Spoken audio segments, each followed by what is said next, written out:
What was sort of the genesis of making these bags?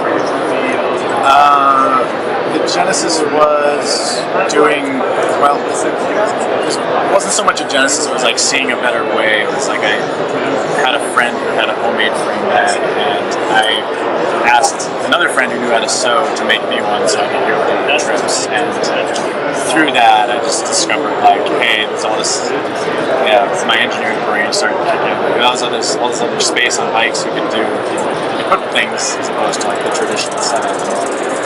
So, I started making bags. I learned how to sew just by like making frame bags and filling the need for like our Alaska winter bikes. Everybody else. So you said you have background in engineering? Yeah. I'm actually a self-engineer in previous life. Yeah. So you learned how to sew strictly by making these? Yeah, I learned how to sew just by making gear for myself and bags for myself. When I was starting out, I was totally learning by doing. I was making bags and selling them. Do you still make them yourself? I still make a lot of stuff myself, yeah. I don't make everything myself. But it's all made in Alaska? Yeah, it's all made. No, we have stuff made in Oregon as well. So we design everything. Like I design everything, so often we did an initial production run and stuff. These dusty items also it ourselves.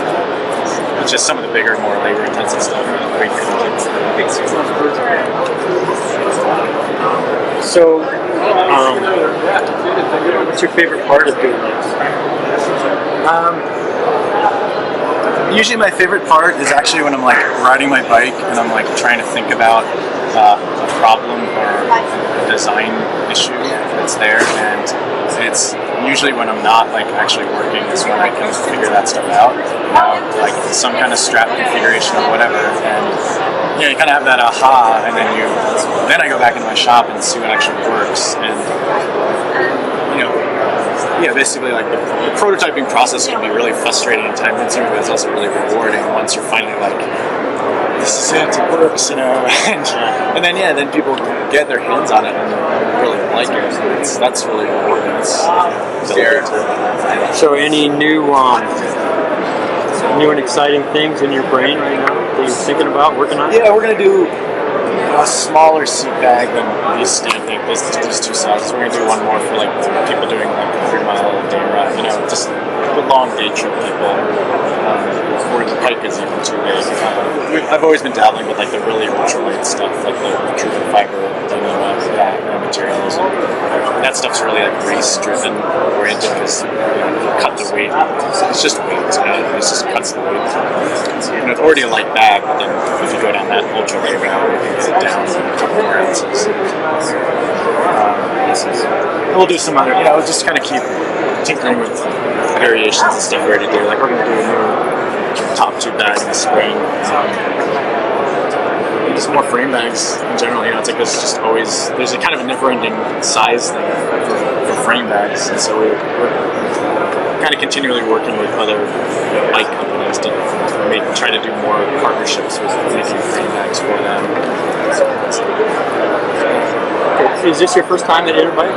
This is our second time. I think 2 years ago. Yeah. So do you see? So in those 2 years, have you seen more of an interest in bikepacking from people? Yeah, huge in 2 years. Yeah, when we first came, it was like people who knew what the stuff was were interested, and otherwise it was just like no idea. But yeah, it's like the fat bike scene. Just like I think there's just been more recognition as more of the stuff gets out there. People are using it, and people talk to each other. Good. Well, we're big fans. It's really well made, especially considering you're self-taught. That's pretty impressive. So, good luck. Thanks. Okay.